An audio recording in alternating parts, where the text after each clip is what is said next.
Every year, students, when they come into my class, they ask me, why do we have to study history? Why do we have to study all these dead people? Well, there's very good reasons why, and we're going to go over them throughout this PowerPoint. The first big reason is it helps us develop wisdom, which is very lacking in our society today. It helps us to understand the past behavior of people and societies. It's the evidence of why people behave the way they do in societal settings. And if decision makers don't consult history, they'll make decisions without all the relevant facts.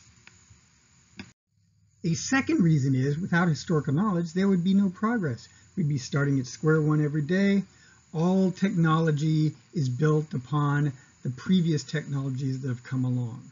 One example here is the telegraph, which was the first electronic technology.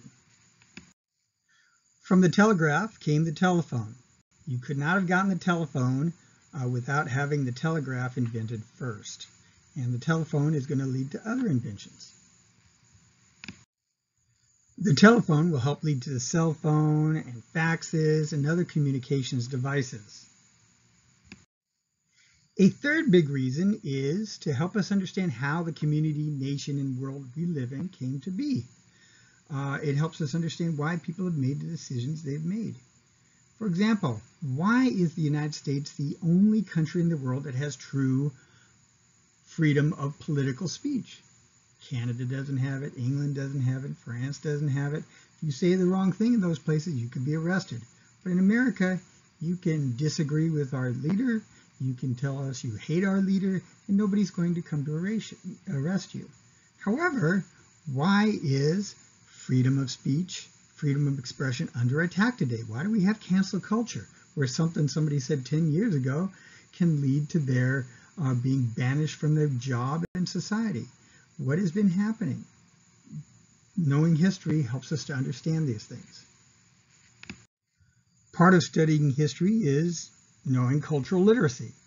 Cultural literacy helps unify us by giving us a common set of terms and phrases. For example, there's the phrase Pandora's box. This is a phrase that everybody should just know. It comes from mythology about a woman who's put in a room. She's told to safeguard this box, but never to open it because everything bad will happen because of it. And one day she's just very curious and she opens the box and all the evils of the world come out until there's only one thing left in the box, and the one good thing that's left is hope. And so when something happens where a whole bunch of bad stuff happens because of it, you say that somebody has opened up a Pandora's box. The Good Samaritan is another phrase that everybody should know. It comes from the Bible, although the word Good Samaritan is not in the Bible, but it's about this story where this guy is set upon by thieves and he's left for dead, and a priest comes along and he sees the man lying in the road and he crosses over to the other side and avoids him. And then later on a Pharisee comes along and he sees the guy and he crosses over to the other side. But then a Samaritan, who is some of the most hated people in Israel at that time, he comes along and he sees the man and he binds up his wounds and he takes him into town and gets him situated at an inn, gets a doctor for him, pays for all of that, tells the innkeeper that he can stay as long as the guy can stay as long as he wants, and he'll take care of the bill. And so that is the story of the Good Samaritan, and we use that whenever somebody goes out of their way to help other people. You know, especially if somebody's in an accident and somebody pulls them out of their car, they're the Good Samaritan. And that's just one of those phrases we should know. If I were to call you a Benedict Arnold, would I be saying a good thing about you or a bad thing? Without knowing history, you would not know that to be called a Benedict Arnold is a very bad thing. Benedict Arnold was a general on the American side in the Revolutionary War. He was probably the best battlefield general that the United States had. But in the middle of the war, he switched sides to the British. And so his name became associated with being a traitor, with being a betrayer.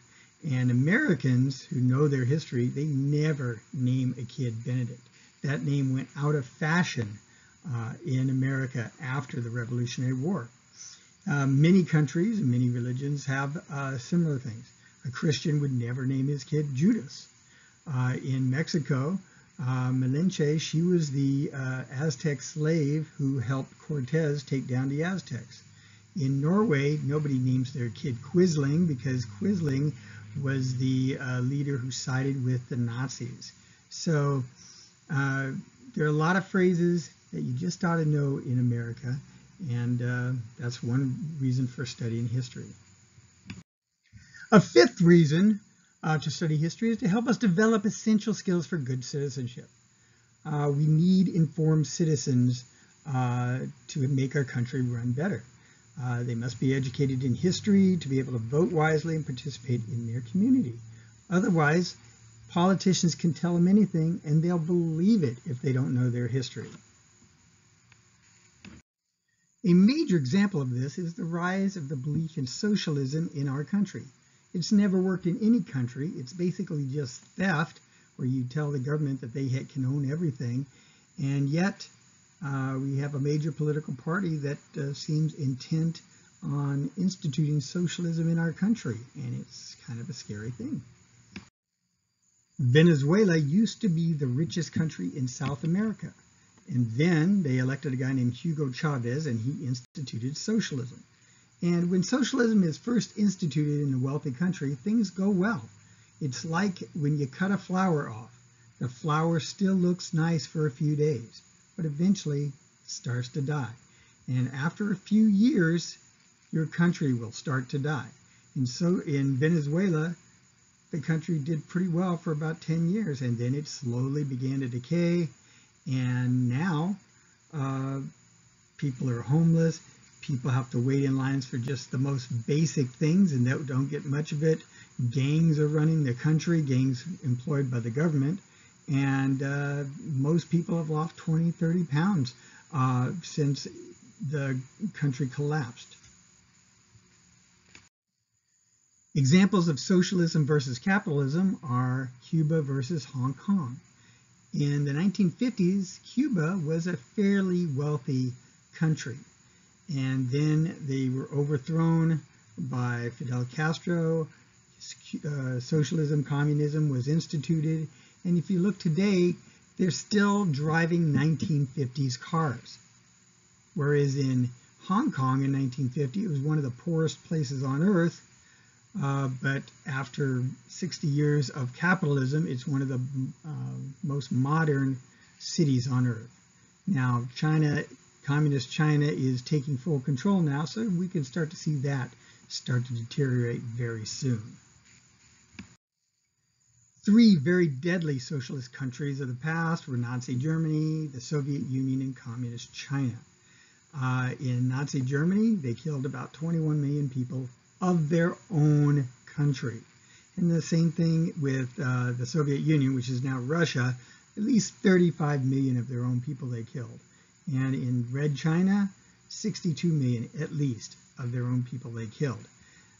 These were not wars that they were fighting in and people dying in wars. These are people that they starved to death or who disagreed with the regime and were put into camps and killed.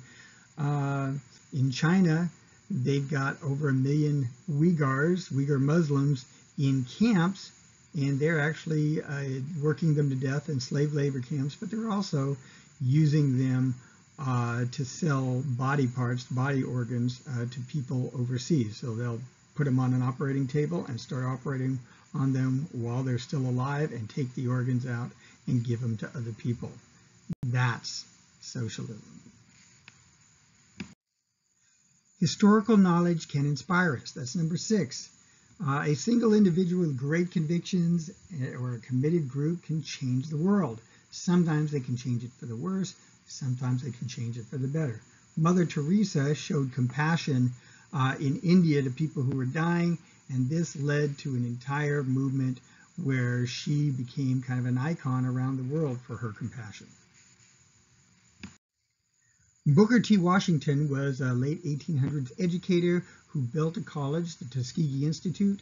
He emphasized to African Americans that they needed to build up their skills, to build up their economics, and that when they became economically powerful, that nobody could take their rights away from them, and that's pretty much what happened. Roy Benavidez was a soldier in the Vietnam War, and he is one of the elite people who earned the Congressional Medal of Honor.